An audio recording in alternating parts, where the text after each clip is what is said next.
It's on a rather mucky steering stem. Let's see if I can bring some extra light in on this. Yeah, is that any better? Right, it's difficult to see.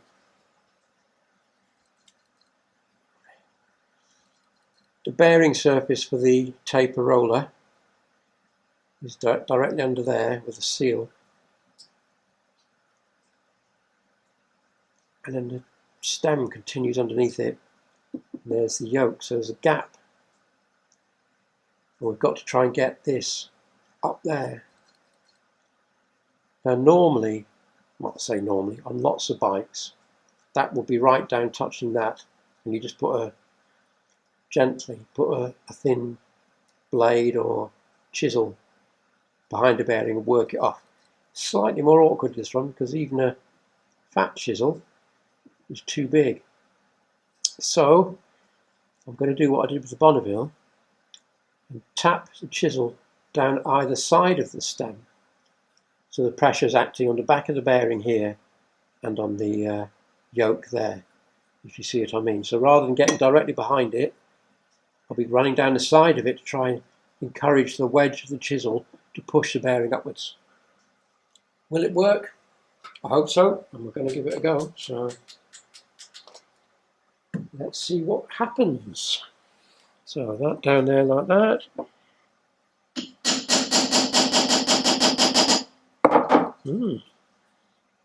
Crossed it.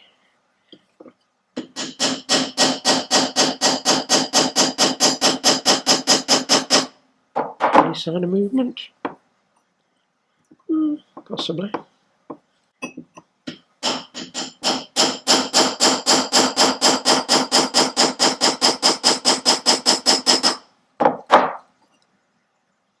I'm not sure that's moved, but we have no choice but continue. Oops. Keep wanting to go where you are.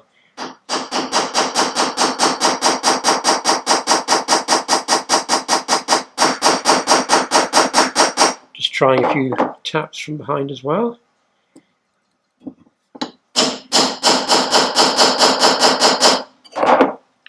That should have moved by now from previous experience.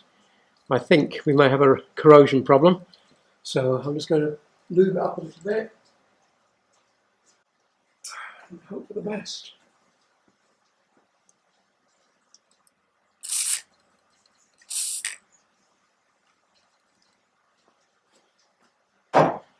Try again.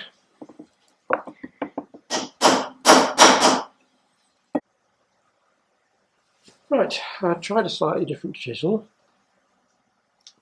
The race is starting to distort now, so it must be really stuck on here. I'm going to try a little bit longer, and then if that doesn't work, I'll probably cut through this with an air cut-off tool or break it up, one of the two, so I can get some heat onto the inner section to get it off. I'll just try a few more goes. It's quite difficult with the camera so close to get a good bash at it. But I think I'm going to have to break this up and get some heat on it. Oh, right. So that's that out of the way. There's what we're trying to move. You can see how corroded it is. Oh dear. You can see what I was trying to do before. I was trying to jam the the chisel down like that to catch on that lip to drive it that way, which normally works. However, this is clearly quite solidly rusted onto here, so it has moved slightly because I can just get my fingernail in there. So I think a little bit of heat put in there, and we shall try again. But first we have to get rid of anything flammable from the area.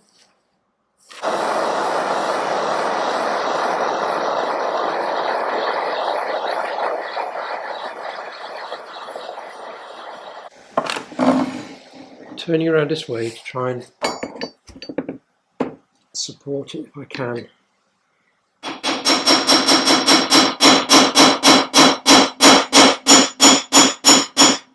You getting that?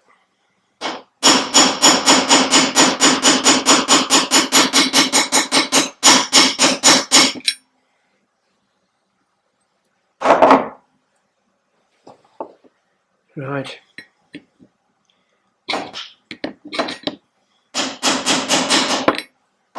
It's going.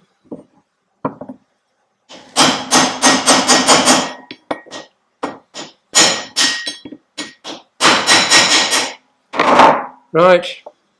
I caught it slightly there. I'll have to dress that in the file. Oh, it doesn't even want to come off the stem. My word. Right, okay. So I just caught it there stupidly. But that's okay. It's such a large area that a very gentle rub of the file will get rid of that high point. Let me just go and wash this stem and try and get this bearing up. Right, I've filed that little mark I made down here, which is fine. A tiny little indentation left. Careless of me, but there you go. Sometimes when things are that bad, you don't have any choice. But interestingly, there's a couple of pop marks from rust that have eaten quite, well, it's not deep, but it's popped in a reasonable amount and round there. So my little imperfection shouldn't really make that much difference. There's load, I mean, when you see the area that the bearing sits on, minor imperfections like that, which won't cause a problem, it's well supported. So, there you go. Otherwise, it's cleaned up all right, threads are good. It'll all get greased up, it's going to get painted down here anyway, which will follow soon. But anyway, we're ready for the new bearings. Right, before I can paint the top yoke, I've removed the small bushes and sleeves here that hold the headlamp securing wires that were broken. And then these bushes hold the P-clamps for the handlebars and act as insulation from vibration for them. And they are these, you see how distorted that one is. They are steel-sleeved metallastic style bushes. I'll show you how I took this one out in a second. And then finally the steering lock. Now the key that came with the bike fits it and it works. So I'm very happy about that. But had it not worked, just like the Triumph Bonneville I did, there's a small cap here which has to be drilled to lever out, and then behind that there's a small grub screw, Allen headed grub screw, which when you undo allows the barrel to come out. So as far as the bushes go, the way I have removed them, this one in particular, is to use a large socket behind it, which allows it to move into the void, and then a small socket which just fits the diameter of the bush. And then, if we are lucky, we can... That's slightly at a worse angle than the previous time. Let me try it this way around. Yes, that's better. If we are lucky and accurate,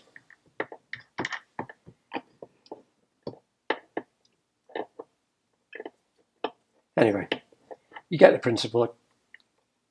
Basically that pushes the bush through into the void that I actually started with this one last time. In fact, I'll probably start with this one again, as it's slightly better fit on the back. So anyway, so you get that like that, that like that. You bring that in without trapping your fingers, like so. And then if you have everything lined up correctly, I clearly haven't.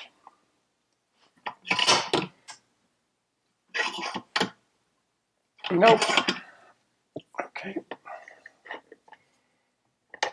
The other one went far more easily because it wasn't on camera. Let's try initial push this way around.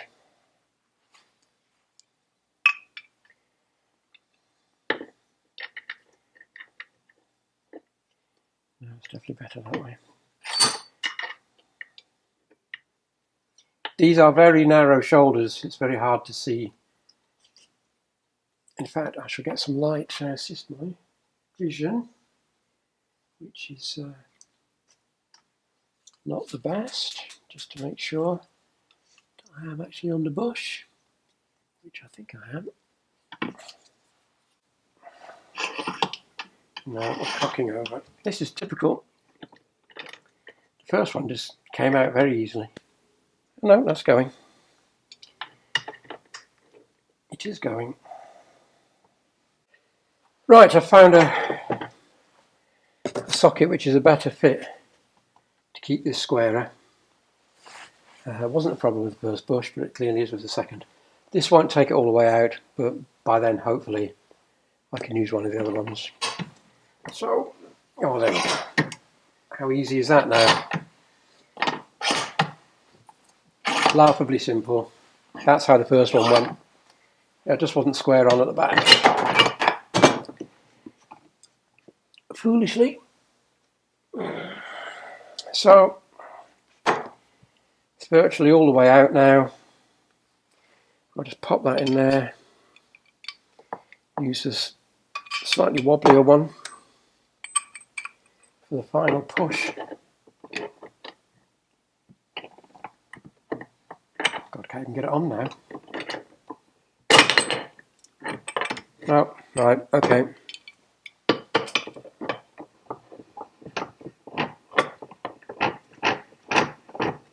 Support the yoke.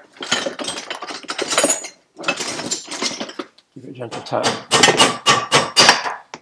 And out it comes. Halfway across the workshop.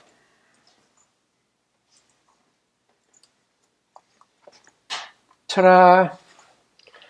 Right. Both out. So the yoke can be paint stripped now and painted, which I will do next. Right, next up we're going to strip the shocks.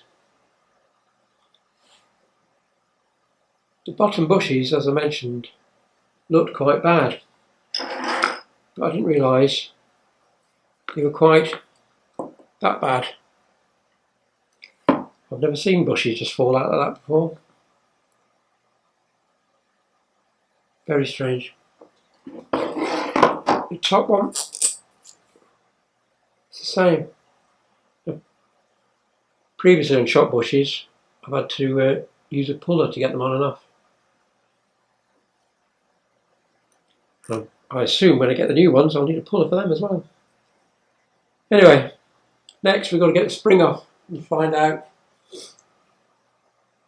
what the rod's like and whether there's any damping left. Right, to get the springs off, we've got this contraption which I got from the internet. I will, once I've got the spring off, I'll show you how appalling it is. But basically, nut bolt through the top eye, then I've got to pull down using my immense strength, and then we'll remove these, which I will show you later. It's one out. I have to spin it round because actually my feet are stuck. Okay, let's hit it with something. There we go. I'll come towards you a second.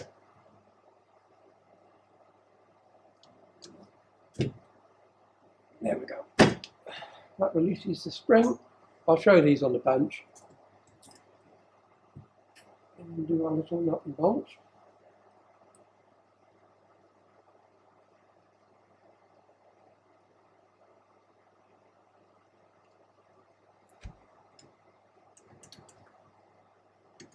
There we go.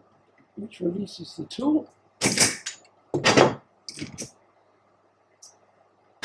There's our shock absorber. Right, let's start with this appalling tool. I bought this again off the internet. It has done one pair of Girling shock absorbers before the one you just saw me remove. It has already bent. Now, given what it's designed for, I really can't understand why the manufacturers would make such a flimsy piece of metal here, where all the hard work is going to be done. It really is bonkers. But anyway, there it is. It did work, so I suppose I can't really complain. But very disappointing. There's our spring. Good condition, minor pitting. It will be reused as long as the shocker body comes up good. There's your two collets, which hold the spring to the shock absorber body.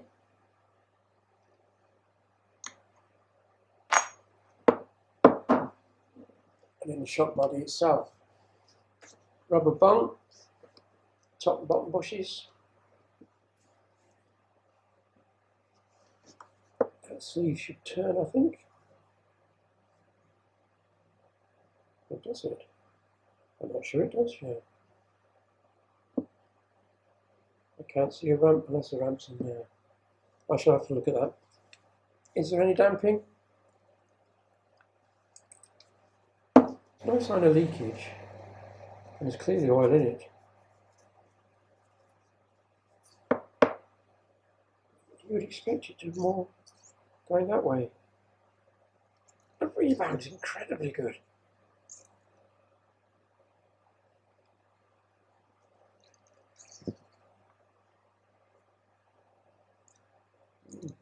I shall try the other one. I'll bring you back when I've done the other one.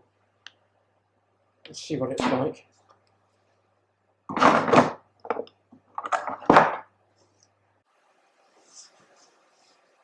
Right, this one is pretty much the same, except, oh, you just know it's all on the rebound.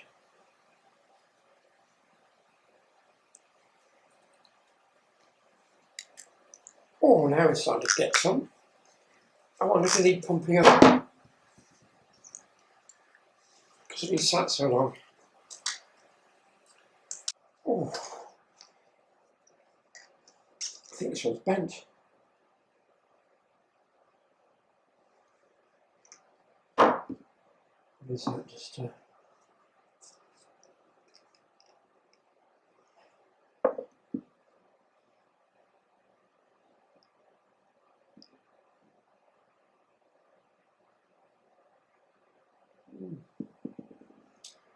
Either way, I think that rod looks slightly bent. It seems to be polished there, which might explain the excessive wear on the side there. Either way, neither of them seem to be operating correctly. There should be, I mean, that's just, there's just nothing there at all. That's sticking there. Right, condemned. I need a new pair of shock absorbers.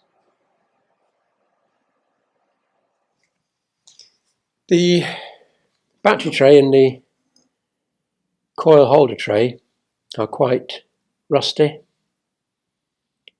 so to get rid of that, rather than just straightforward abrasion, I'm going to use something I've tried many times before.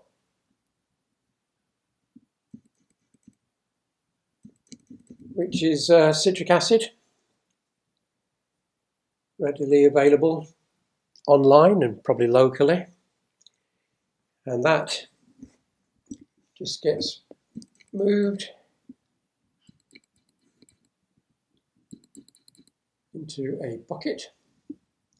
Just move you around slightly away from the edge of the bench. It just gets mixed into a bucket fairly haphazardly, really. I've never bothered measuring it, so we shall use about that much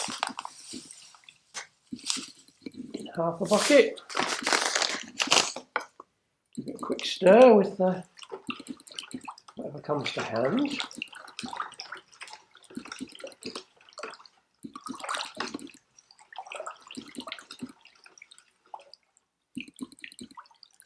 So, a fairly weak solution, I think, but it hasn't got to be that good. And then immerse. And I will show you those 24 hours time, probably. Just see what it looks like in 24 hours. To be honest, I think I can see very slight fizzing already. Anyway, we shall look again in 24 hours. Right, I've just had a soak for 48 hours, which is a bit longer than I was going to keep it in there for. But I forgot about it and got on with other things. So anyway, let's see how we've got on. And as you can see, the rust's gone.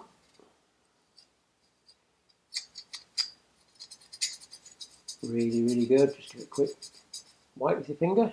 Got shiny metal. It doesn't get rid of the paint, but it does a good job of getting rid of the rust. Try the battery box. Yeah, just wipes away with your finger.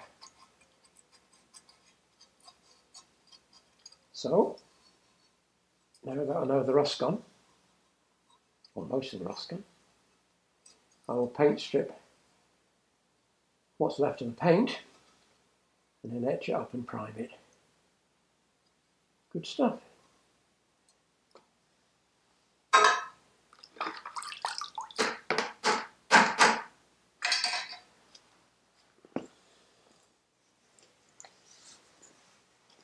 The frame oil filter has been run through the parts washer briefly,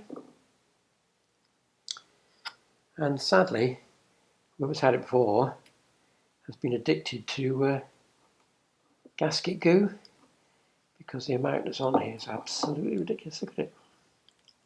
It's crazy and dangerous, because if that got in the engine it would wreak havoc.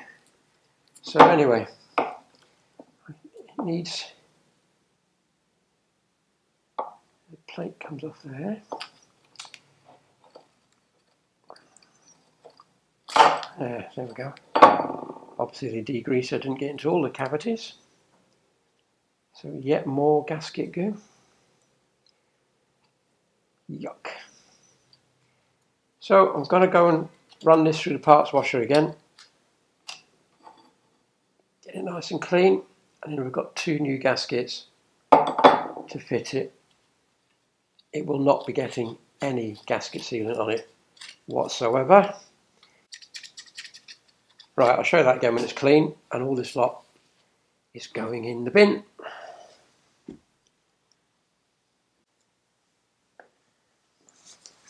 Right, all the goo's off now, giving that a very light scuff to make sure there's absolutely nothing nasty adhering to it. There's some minor imperfections in the alloy, but you'd expect that. There's our bottom plate and our 2 brand new gaskets ready to go on. So we might as well go and stick this back in the frame and keep things rolling.